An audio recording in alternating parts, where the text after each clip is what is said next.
County 911. What's the address of your emergency? That's not human! That's not human! Este pequeno trecho é de uma gravação original feita para o número de emergência 911 nos Estados Unidos. Esta, em particular, teve uma ampla divulgação naquele país devido a não só o caso ser bastante estranho, como também muito realista. O motorista, que aqui eu chamarei de Joe, teria atropelado uma criatura não humana em uma rodovia enquanto falava com uma atendente do 911. E se for verdade?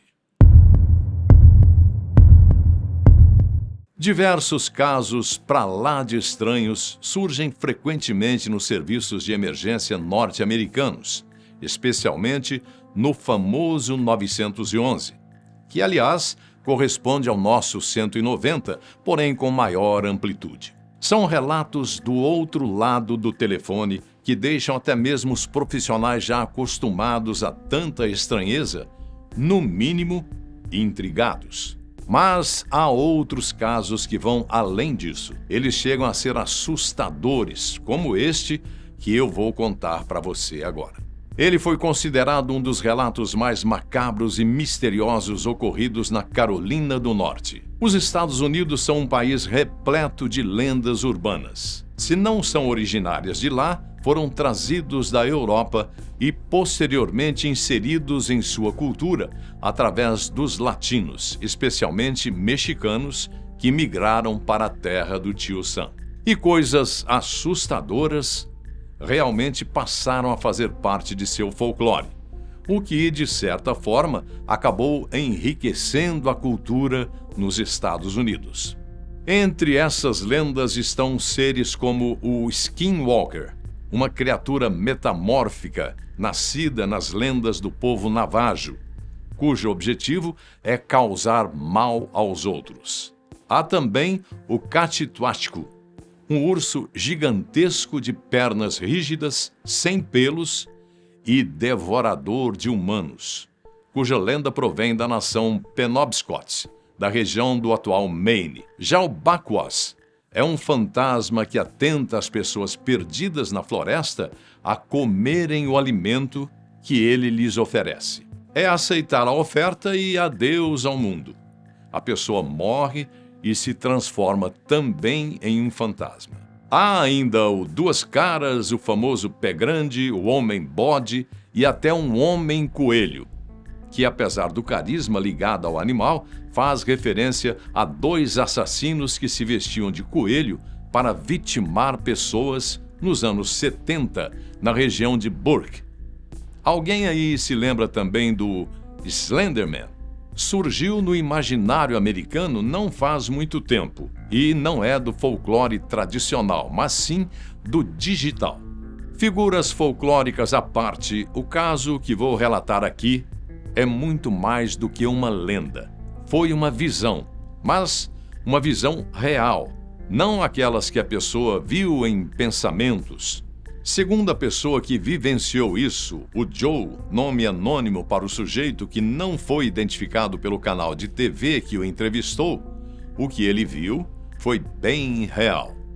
I'm driving on 210. I just crossed the Black River and I thought I saw a guy standing on the side of the road bleeding. Segundo Joe, ele retornava de uma viagem que havia feito à Flórida quando passou pela estrada 210.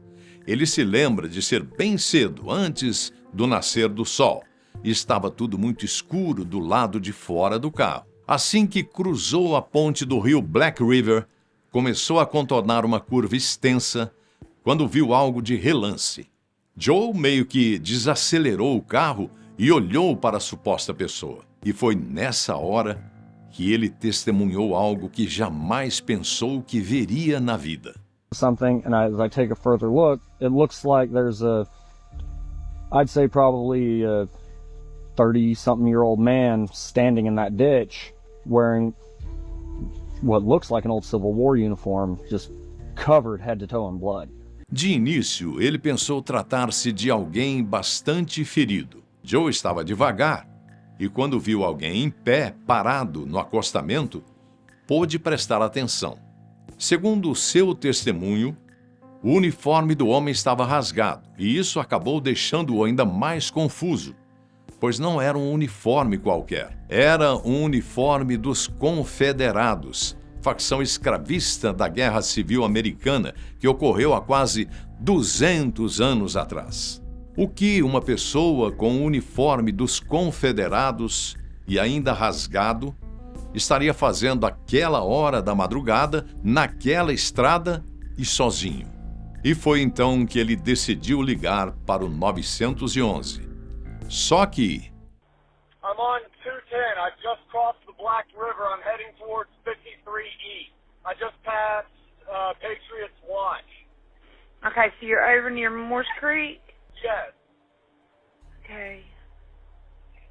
And did you saw a man standing on the side of the road? Logo após a pergunta da atendente, houve um breve período de silêncio e... What the? What was that, sir? That's not human! That's not human! Sir, are you okay, sir? There's something in the back of my truck! Okay, what's in the road? No, it's not in the road. It's in my truck. In the bed. O que saltou sobre a caminhonete daquele homem?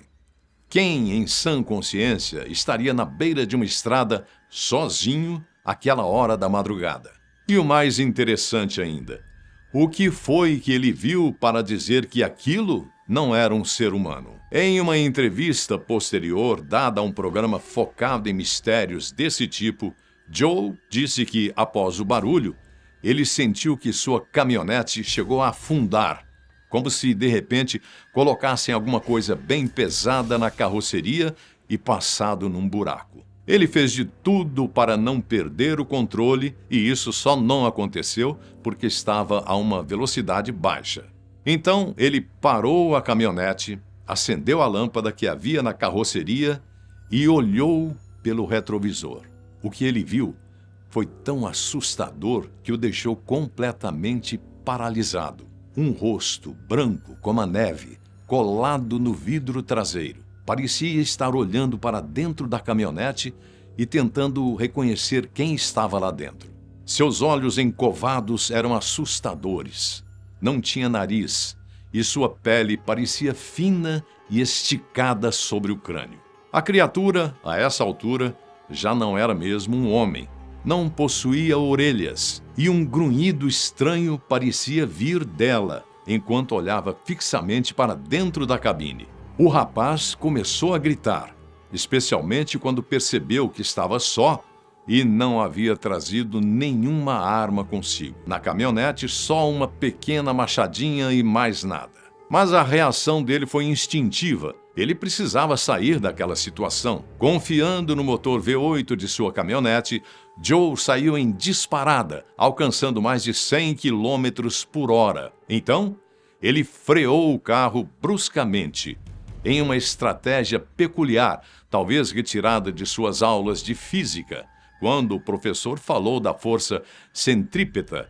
Movido pela freada brusca, o seu passageiro apavorante praticamente voou para a frente. Joe viu o corpo franzino e esguio da estranha criatura ser lançado em grande velocidade e, segundo ele pôde observar, a criatura passava facilmente dos 2 metros de altura. A criatura sumiu para o meio da mata e Joe seguiu seu caminho. Pessoas que passaram pela região depois não encontraram nada parecido. Apesar de lendas circularem aqui e ali sobre barulhos estranhos, vultos altos demais para serem humanos e sombras da floresta que parecem escuras demais. O ser nunca mais foi visto, mas Joe nunca se esqueceu dele. Daí surgem as mais diversas teorias. Fantasmas? Seres dos folclores indígenas, como o Skinwalker? Seria talvez essa criatura o famoso Slenderman? Como eu disse no início deste vídeo, o Slenderman não surgiu do folclore tradicional norte-americano, não surgiu de lendas indígenas antigas ou dos guetos da velha Chicago. Surgiu na internet. Isso mesmo. Em 2009, por meio de fóruns, mas tornou-se uma lenda urbana devido a diversos relatos envolvendo um ser extremamente alto, magro, braços e pernas muito longos, sem características faciais definidas, geralmente vestido de terno preto. A coisa se tornou tão séria que em 2014 duas jovens, Morgan Geyser e Anissa Weier, ambas com 12 anos de idade, atacaram uma colega, Peyton Lautner, também de 12, a facadas. Foi Geyser quem desferiu os golpes, enquanto era observada por Anissa. Lautner teve sorte em sobreviver, enquanto Geyser foi internada em um hospital psiquiátrico, de onde saiu em 2025. E Anissa, que teve a mesma condenação, saiu em 2021.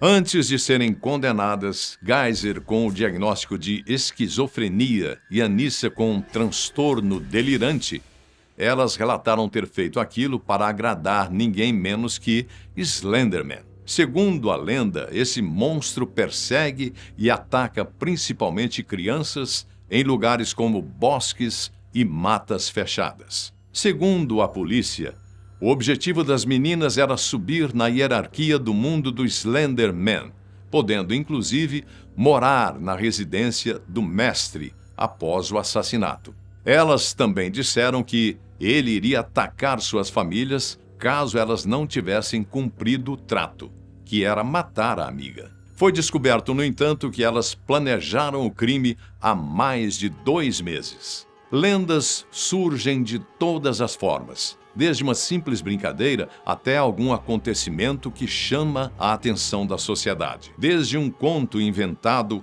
a um fato trágico. Até hoje, não se sabe o que pode ter acontecido na noite em que Joe voltava para casa, muito menos se aquele ser era mesmo um homem ou uma criatura não humana. Será que ele estava mesmo certo do que viu?